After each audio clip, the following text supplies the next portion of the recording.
Hello, everyone. Welcome back to yet another episode of Healed and Chilled.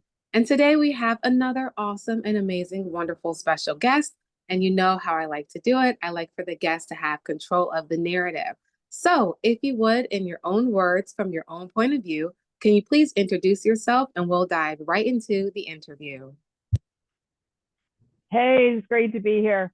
My name is Kira Hartley Klinger, and I have, on the backside of things, I am a dual internet shop owner. I've been in the business of buying and selling for the past 20 years. That's the part of my life that makes the money. A bigger part of my life, I mean, I wrote two books that surrounded the stores, and they kind of help each other out. One feeds the other, and vice versa. I just recently started getting into writing kids' books, and I just put out my first children's book back in May.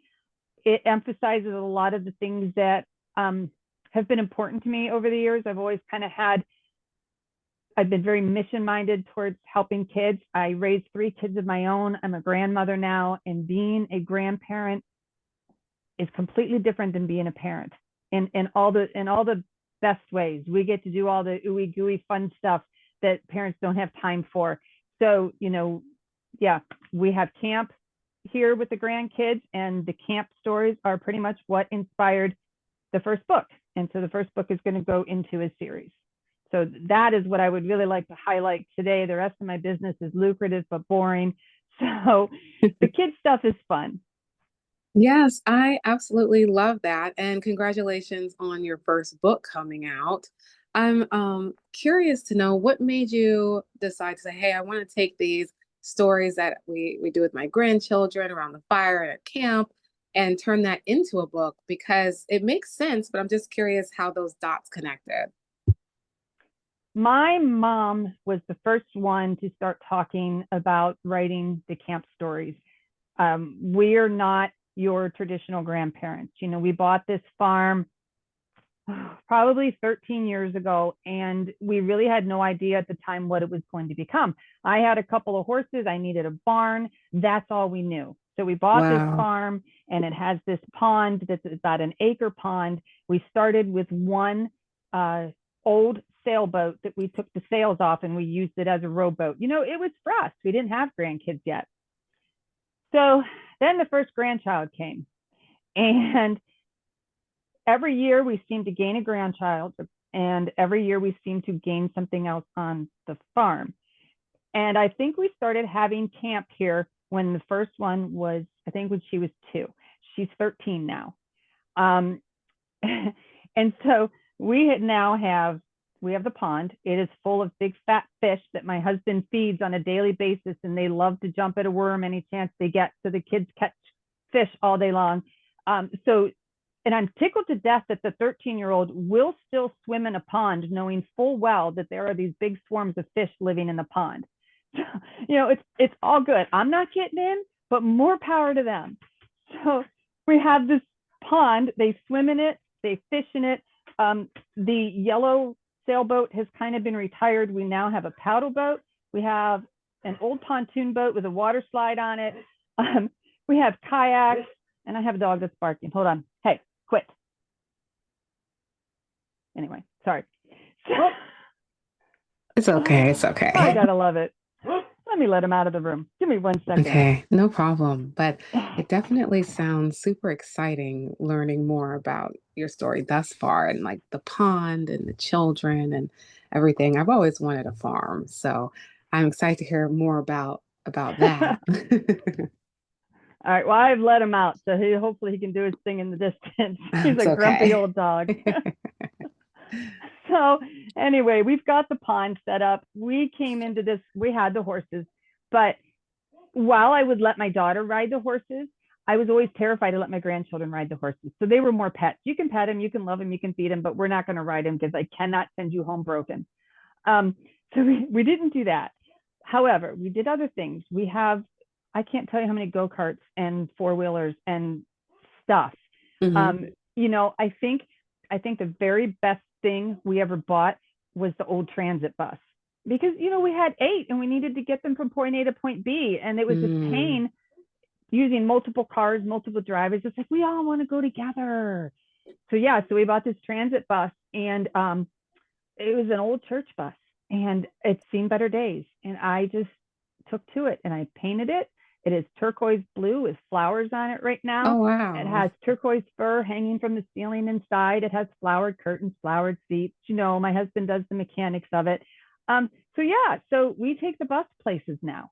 And so Oh, the bus fun. kind of sealed the deal. You know, my mom Mm. kept saying, you need to write these stories. Plus, we have animals on the farm that the kids, like, they hatched their own chickens one year as a project, so they all own chickens now. Oh, wow. Um, so it just kept evolving and growing and growing and growing, and they look forward to camp all the time. I love hearing the 13-year-old say, I can't wait to come back to camp. What are we doing this year? What's the project? Of course they want to know what animals we're getting. We're like, nope, we're out of space. We've got enough animals. But I have a very good friend. She's my best friend. She came into painting very late in life after some personal tragedies of her own. It kind of healed her. Mm. And she painted the covers to my two nonfiction books that support my business.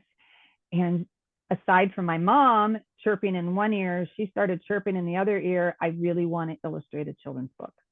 Mm. And so it's like between the two of them, it's like, okay, fine, let's do this. So yeah, the book it started out, my mom really thought it'd be a great idea to have it told from this, like, narrated by the bus. It Oh, kind of is, wow. kind of is, kind of isn't. It definitely talks about certain things that have happened at camp, but it might just take like a little nugget of something that happened at camp, and then the story might explode elsewhere. But one thing that I really wanted to do in the books, I really wanted there to be a message with it too. Um, Mm. as a grandparent, I said in the beginning, we get to do a lot of the fun things that we didn't get to do as parents. I was a very harried parent. I was spread Mm. very thin.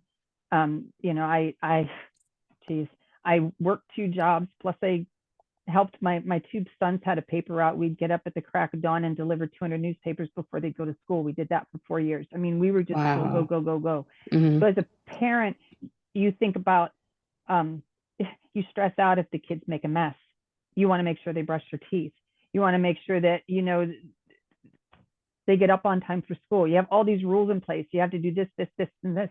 You don't ever get to really slow down and enjoy the fun things because you're constantly worried about what that fun thing is going to cause you Mm. later. You know, my kids never cooked in the kitchen with me because that meant I had to clean up a mess, and I didn't have time to clean up that mess.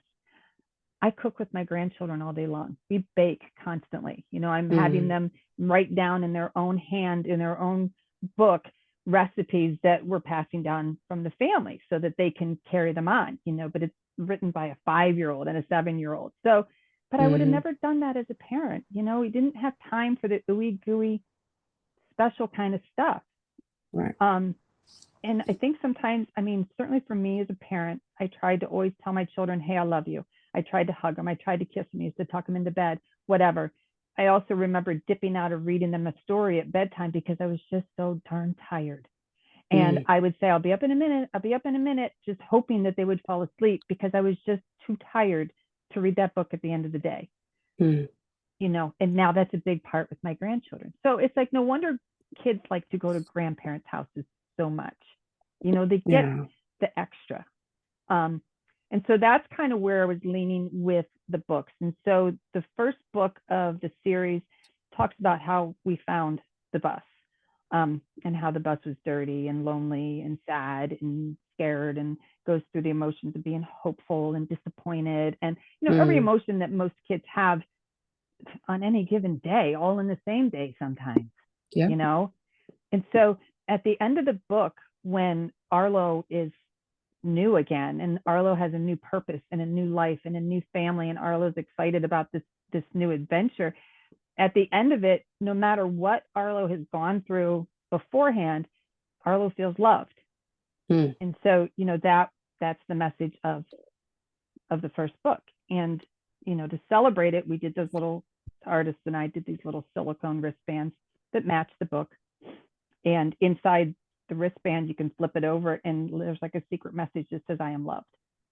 And so, like, I, Oh, I envision this whole collection, these crazy silicone bracelets, yeah. So yeah, so there's the first one. It's out and available now, but I'm just getting so hard to come full circle and try to find promotional time. So that's what I'm working on.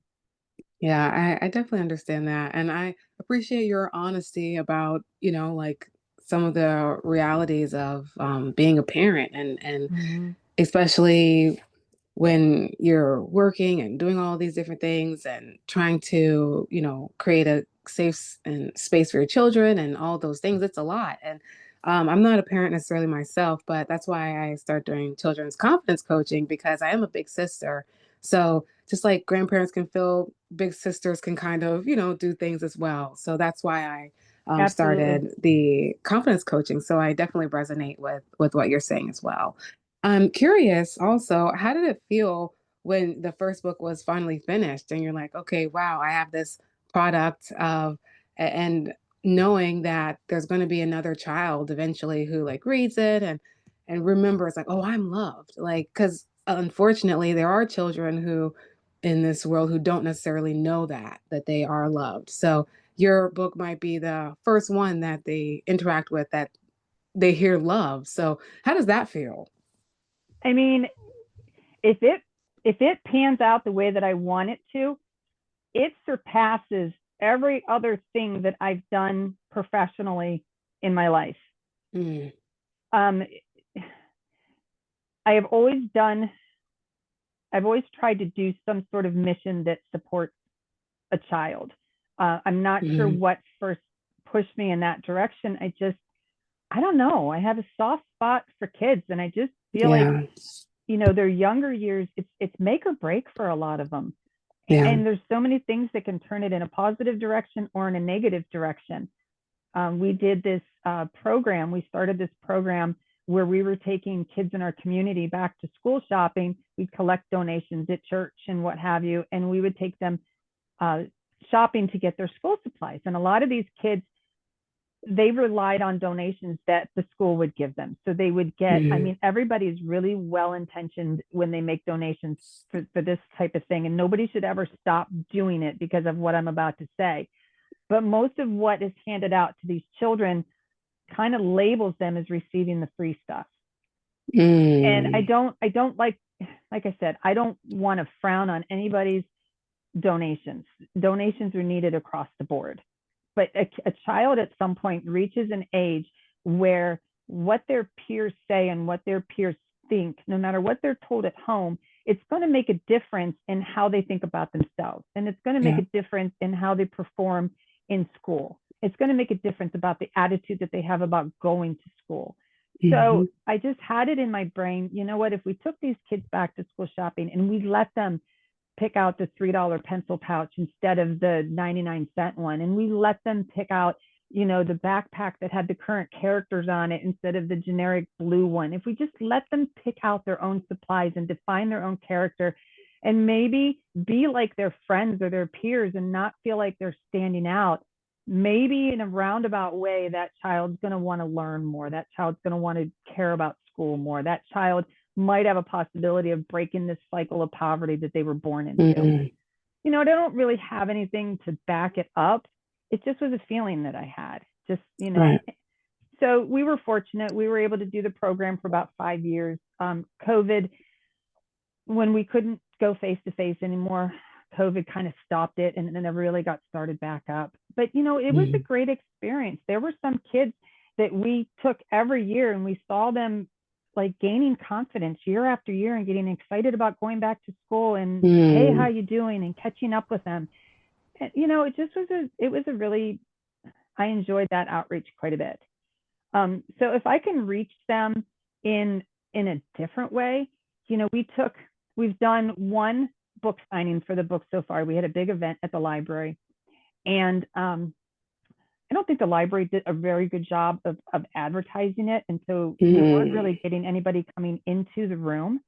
So I went rogue and I went out into the library, and the first person I targeted were older people, and I was like, "Hey, do you have grandkids?"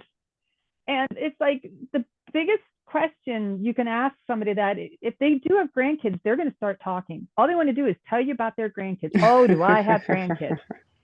And so I was like, you know what? You need to come in here and you need to check out this new book because this is what we've done. And the artist was with me too. So we were both there to sign that day.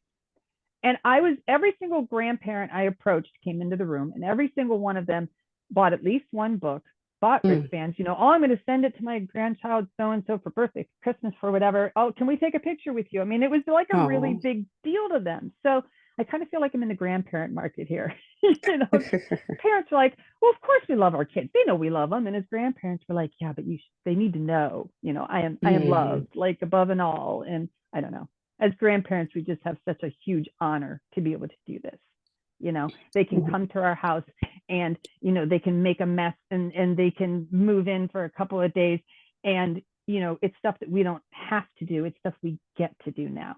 Mm. It's so different. Wow. I can Yeah. imagine. And like we said, things that you get to do now versus things that you had to do at one point. And Right. like I said, I'm not a parent, but it does seem like parenting is challenging because it's like go, go, go nonstop. And you can't just stop being a parent. Like even if you give your rights away, you still are a parent in the grand scheme of things. So, I definitely can understand that. And also the other side where it's like, okay, now, I have my time, I can do what I want to do, and we can have that. And I think that's the importance of villages and like family systems, Yeah. and whether it's a grandparent or a confidence coach or a sister or a cousin or uncle or someone. But I think that shows how important a village is, because I'm sure their parents, when they're somewhere safe, having a good time, that's time for them to get a break and time for you to get your loving on. And it's just a good thing. So I salute you for being a part of that village and providing that space. I'm curious to learn which stories, because I would imagine that there's a lot of different stories that you guys told and like how did you decide, okay, we're gonna have some of the bus here, we're gonna have some of this, like which stories were the ones that made their way in, or did it just kind of flow? Sometimes I understand writers will say once you get into the flow of things, it's like it just goes on its own, or was it things that you guys were like, oh, why don't we add this story in here? What about this one? Like, how was that process? I am currently two more stories ahead. I've not Okay. written, well, one of them I have written. And the second story, the special message at the end of the book is I am special. And that goes Oh. through the course of one of the campers, one of the youngest campers feeling deflated because she keeps getting asked, hey, do you want to go do this? No, I don't know how to do that, and just the lack of Mm. confidence and just she just wants to pout and be sad and be upset because everything that the other campers, the older campers, the more experienced campers, they want her to come do, she doesn't know how to do it. And so her immediate reaction is to be angry about it. And people just, the kids just keep walking away from her. No, no, no, I don't want to do that. I don't want to do that. And it just comes to the point where it's just realized that, she's just looking for that one thing that, hey, you know what, I'm special too. I have my own thing too. And so Mm. um, Mm. that one started just out of one of the campers' personalities. We have one of our little girl campers. She has a very, very strong personality, and she is very sassy, and she is very, and she can be that way. And so I kind of worked a story around her about how can I get this message out, not suggesting that she didn't feel special, but that just maybe a child that wasn't feeling special could have the same kind of attitude. Mm. So that one is Arlo and the drippy chocolate ice cream cone.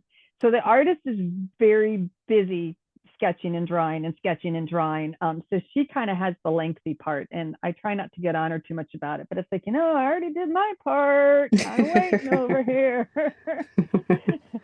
So it just sometimes I think sometimes it's going to have to do with something that we did at camp. There might be one that talks about, the year that we hatched chickens, and I'll find out a reason for that one. The third book, I already know the message is going to be I am brave, and I already know the basis of the story for it. I haven't written it yet. But yeah, I just have all of these self-confidence boosting messages that I want to put into a series. I tell my artist friend, she's 10 years older than me. I'm like, girlfriend, you're on the hook for at least 10 books. because you cannot have a book series if there are not at least 10 books, you know.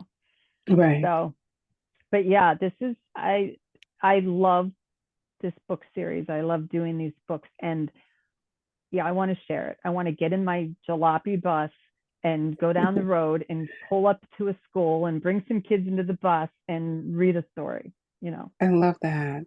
Yeah. And like right now with everything, they are doing a lot more in-school field trips. So I can Mm-hmm. imagine them like, oh my gosh, and it's painted and everything.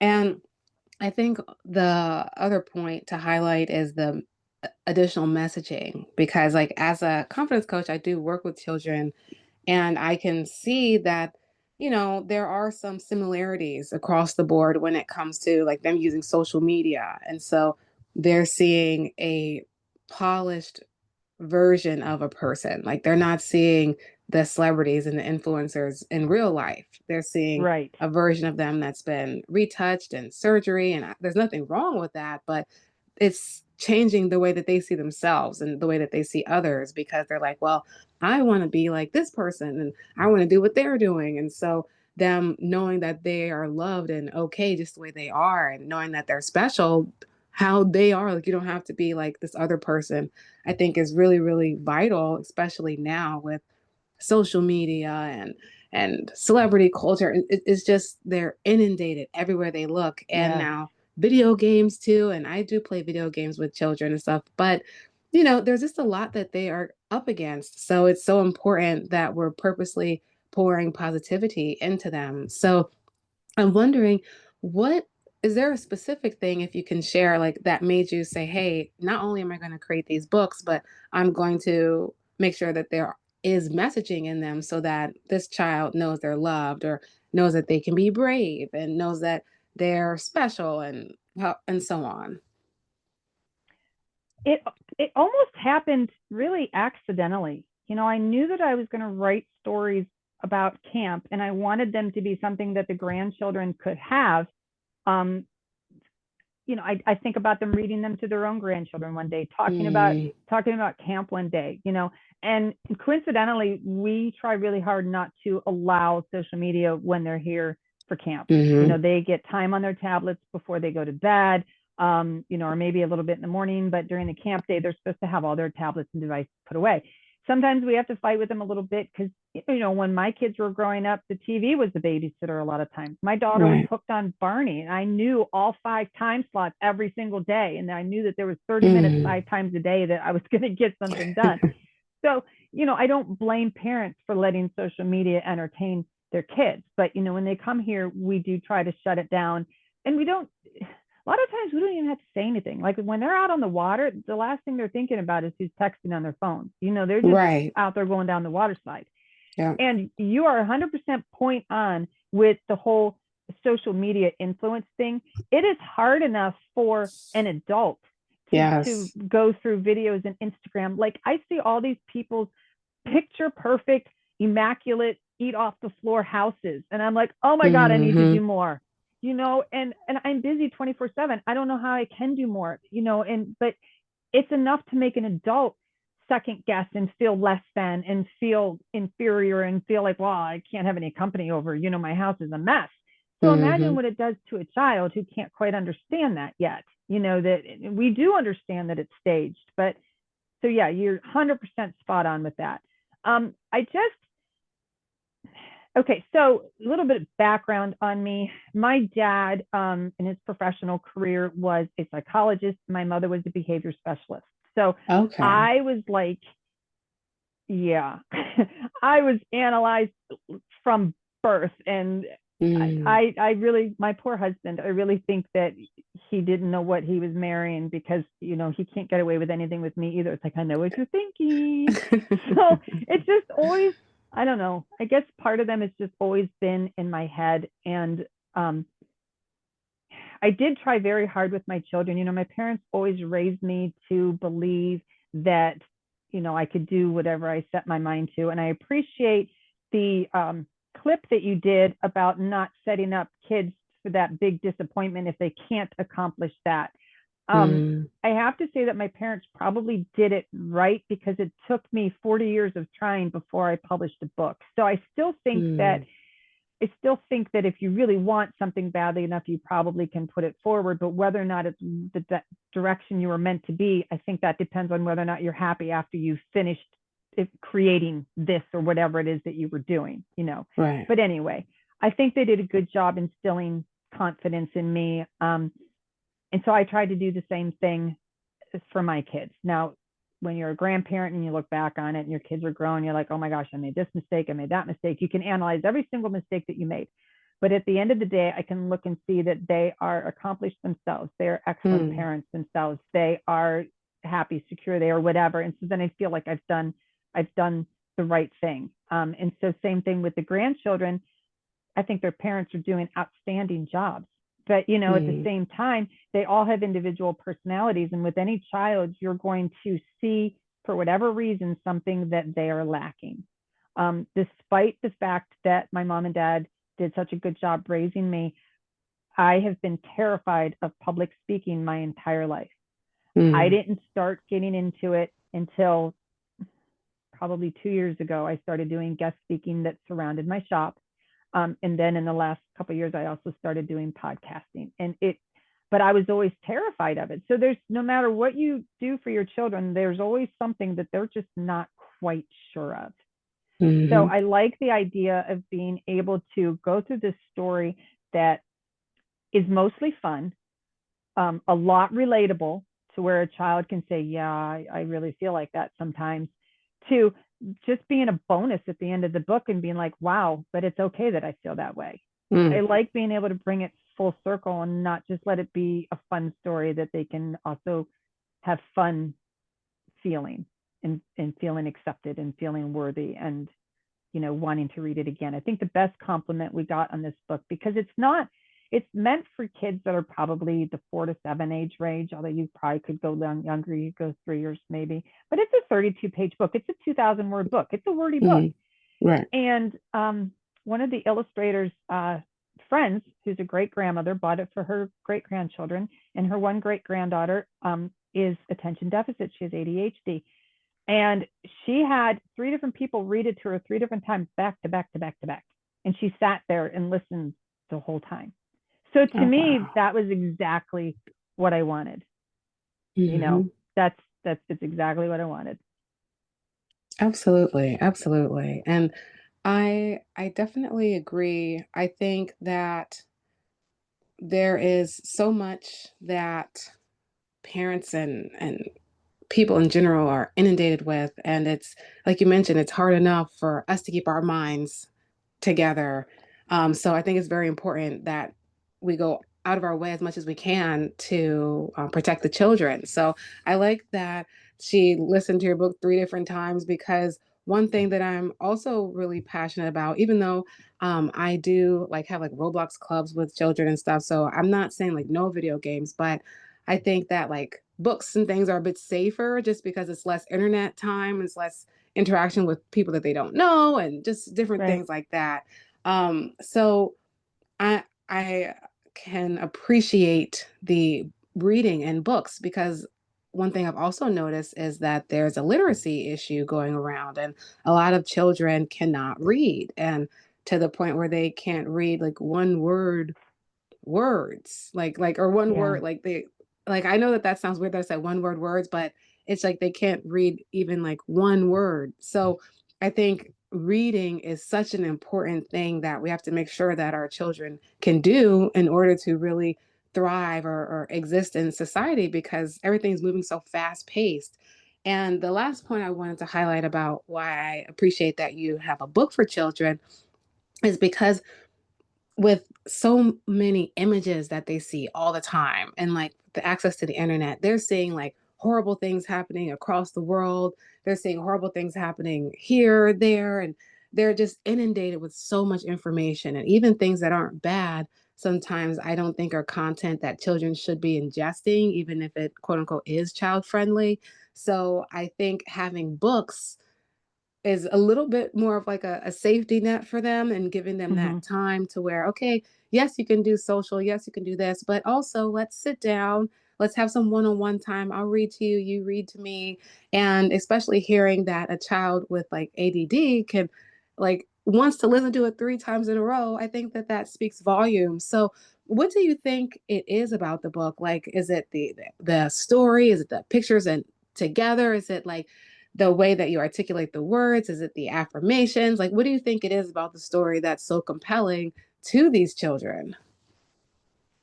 I think, and this is at least what my goal was, I think that it's identifiable. I think that Mm, I think that children have emotions and have feelings, but maybe can't assign the word to it. Maybe can't say, "Hey, mom, I'm feeling confused. I'm feeling yes. forgotten. Mom, I'm feeling lonely and I don't know why. Mom, so they can't put the word on the feeling, but the feeling is still there. Right. So I think that by going through the book and watching what is happening to Arlo and saying, okay, Arlo's confused and I can see why. I know what that feels like. I know what that, Mm, Arlo feels lonely right now. And yeah, I understand that. Nobody has come to look at Arlo in a really long time. And people come and they look at other cars and they take other cars home. And so, he's mm, feeling left out. I know what that feels like. So yeah. I think that I think it is putting a name to an emotion or a feeling that a child has, but doesn't know how to say it out loud. And so then to understand at the end of the book that yes, I have had all of these same feelings that this bus has had, but at the end of it, you know what? People still love me. Mm, I still matter, and so it's exactly how I wanted to put it out there. And so, yeah, getting that feedback that it did at least touch somebody, it's like, mm, okay, I might be onto something. And, um, it took me probably a year to write each of the 2 books that support my business. They're great. I love them. I have a nice following, nice little mm, package deal, but I'm not getting the same from that I'm getting from this little piece of love that I put out there, mm, and it just makes me want to do more and more and more. yeah. And I love that the illustrations are not AI. I think AI is great for a lot of things, but I think AI loses a lot of humanness as well. Hmm. And yeah, I love that the illustrations are just they're they're different, And yeah, so I think that might speak to the child too. It reminds me, and I've told my friend this, the book The Giving Tree is one of my favorite books. Mm. And it is my 7-year-old granddaughter. It is one of her favorite books. She lets read that book too. Oh. I just think there's so much meaning and feeling and impact into that little book. And for anybody that knows that book, the illustrations are very simple. And that's all they needed to be to send the Mm. message. And so, I don't consider my friends' illustrations necessarily to be simple. They're more colorful, they're more detailed, but it reminds me of the same thing. They are not AI perfect fancy, Mm. but they're resonating with the kids. So, Mm. um, Yeah, and ultimately, that's what matters. Ultimately, that's what matters. And I also can resonate with the connecting children to emotions because I mhm. think that, like in school, they don't necessarily learn that. You learn what being sad is, and you learn what being angry and things are, but you don't really know what it you don't really learn how to articulate those feelings. And a lot of times, especially like you mentioned, parents are so into their day to day that sometimes the emotional aspect of like, hey, how are you feeling? And the check ins sometimes can get missed because of Yeah. whatever they're doing, especially without a village. But it doesn't mean that the children aren't still battling with whatever they're dealing with and they might not know how to articulate. And sometimes that can translate into anger or into sadness or into aloofness or detachment or like all of these different things. And people are wondering, like, what's wrong with this child? What's wrong? Well, they have a lot of emotions. They don't know how to articulate them. They don't have a healthy way of getting them out. And so it just builds and builds and builds. And you turn into an adult who doesn't know how to emotionally regulate, and it just extends and it just becomes one of those cycles. So I think it's Yeah. really, really important work what you're doing because learning how to manage your emotions in a healthy way, the more children that we have that can do that, I think the better the world will be. Even we look at adults like now losing their tempers over the smallest things, and you just think, Yes. man, if they would have had your book back when they were growing up, maybe they would have a different way of viewing things. So I don't want anyone to miss like the importance and the how much what you're doing can really, really impact the next generation. Like not only through taking a minute to get off of the devices, even though, I'm pro device too, but I'm just saying, Oh, me and too. right. Well, we're using even devices right now. So, yeah, but it's important that they get that time to just grow. So, I definitely commend you for everything you're doing. We are coming up a little bit on the tail end. I do have other questions, though, of course. But if there's anything that you really wanted to highlight as well, or anything that you're like, oh, I should have mentioned this, I give you the floor to do so. No, the only thing I wanted to add to what you just said, in addition to children being able to identify the emotions that they're having, is that children need to understand that it's okay to have that emotion. Yes. I mean, kids are told in school, okay, you need to be quiet, you need to behave, and you get angry, this happens, or at home you get angry, and it has to be okay to process these emotions. Everybody has Yes. them. You can't just say, well, quit feeling that way. You're being ridiculous. Everybody Yes. has these feelings and emotions. So yeah, that's my hope too, is to validate them. Yeah. Okay. And I'll just add to that then as well. I, I even can see myself like I could have used this book as a child as well, just because I even now I'm learning still like processing my emotions because I'm naturally very sensitive. So to combat being sensitive, I became really like detached emotionally, but still sensitive at the same time. So it was a really like interesting space. So Mhm. I've just gotten to the point where I'm really comfortable with dealing with emotions and all of that, but still working through like, well, I'm allowed to be angry right now. Like, there's nothing wrong with me being upset about this. This was messed up, or like, there's nothing wrong with me being sad about this. This is a sad situation. So coming to terms with like, hey, I am sensitive, but doesn't necessarily mean there's anything wrong with being sensitive. It's just how you process it. And then the thing that I'm also working with the children to try to like highlight is not only is it how you process it, but it's how you respond instead of reacting to everything. So I just want to throw that out there. Is there anything else you want to say? Because now I feel like we're just talking, and I just like talking to you, but I know I have to ask my ending questions too. No, you're good. You're good. I'll think about it after we hang up and be like, oh man. But no, I think we're on the same page here. Okay, perfect, perfect. All right, so I have three cliche questions that I ask everybody to close out. Um, but before that, I'll give you, like I give everyone, a signature round of applause for a great conversation, good energy, and honesty, and then also what you're doing with the children. As someone Thanks. who loves working with children and a protector of their innocence, I definitely think what you're doing is important.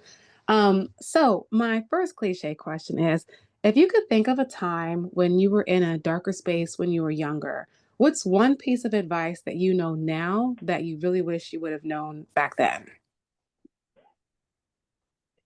And you said something very similar in what I just listened to earlier today, thinking about what it's going to look like, in 10 months or 10 years or whatever. I can Mm, remember lots of times being young and being a teenager and just thinking, gosh, life is over.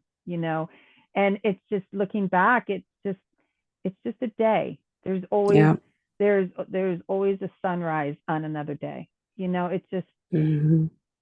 but I think when you're a child, when you're younger, high school was everything. High school was all Yes. important, and everybody's opinions mattered. And Hmm. I think, in talking about when we did the missions and stuff and how I wanted to try to put a child on a right foot by feeling a little more confident going to school, even though we can look at it now and say, well, it didn't matter really. But sometimes little things do matter. Yeah. So, Yeah. but no, I liked what you said about, I wish I could have thought about it back then. Well, what's this? Is this going to matter in 10 years? You know, Yeah, me too, man. yeah. But yeah, so the next question is the internet works in very mysterious ways, so we don't know who's going to listen to this at any point in time. Is there any one like person or organization that you would really like to work with, and if they were to hear this, you would say, "Hey, you, please reach out to me." I would love to work in situations where kids are going through, say, the fostering system, where kids are on this Mm, unsure path in life. I always kind of thought that when I was done raising children that I was going to be a foster parent, and we just mm, rolled right into grandparenthood and rolled into businesses in life, and it just isn't something that happened. I'm hoping that I'm going to be doing a mass mailing in my area to promote doing book readings of this first book. And I want to send them out to Head Starts as well as other elementary mm, schools and libraries. So, yeah, I would love to take it to the kids that could hear it the most, that could benefit from mm. hearing the message the most. So, absolutely. Absolutely. Yes, yes. Well, hopefully the stars align and maybe someone will hear this interview or we put it out there and it might just come on up. I'm wishing you a lot of success along your journey. And last but certainly not least, of course, I'll put your link in the description. But if somebody wants to contact you specifically or stay tuned or anything like that, what's the best way to do so? So, I don't it's in my hopes down the road that I'm going to have an author page for the Arlo books. Right now, I mean, absolutely, you can get Arlo on Amazon. I've had to turn some interesting tricks to be able to get the hardcovers. So if you Mm, want a hardcover, you're better off coming directly through me to get it. But in my Etsy shop right now, and my Etsy shop is Dot Oddity, Doddity, and you're going to get on there and say, oh, but she sells vintage fabric and textiles. What does that have to do with a children's book? Well, that's because I'm a grandmother. So just look for the book. It's on there. But yes. anyway, I'm doing like this package deal and I'm thinking ahead for Christmas. And again, I'm a lot of my audience, the crafting community is still kind of a grandmotherly type community. And I'm speaking Mhm. to a lot of grandparents out there. So we even had Arlo t-shirts made, which are Oh, absolutely adorable. So we're putting the t-shirt together with a book. You get a free custom like matching bookmark that goes with the book oh and wow. the little Arlo the Camp Bus wristband with I am loved on the inside. You get the whole package deal for $25. Oh wow. So if you find me on Etsy, I mean, you can ask me a random question about anything. Just message the seller. I have an author page on Facebook, but I don't have Arlo on it yet. Yeah, see my to-do list. I need the flu. I'm telling you, my to-do list is maybe, so big. maybe the cold, you don't want this. I'll tell you right now, you do not want this. Maybe a 3-day cold, but this is horrible. But yeah. I could get a lot of computer work done in 3 days. I'm just saying. Fair enough. Fair enough. Well, it was a pleasure having you on. Of course, you're always welcome back. And I'm just elated to hear everything that you're working on and working towards with the series. And like I said, what you're doing is very, very important work. And so I'm just rooting for you. And thank you so much for joining. No, I am so glad you had me. I was looking forward to this one. I wanted to talk about Arlo, and I would definitely come back when Arlo and the drippy chocolate ice cream cone comes out. Hopefully, the end of the year. Absolutely. Wonderful. Well, let's do it. And I know that the listeners got something out of this as well. Thank you so much, everyone. And we'll see you next time.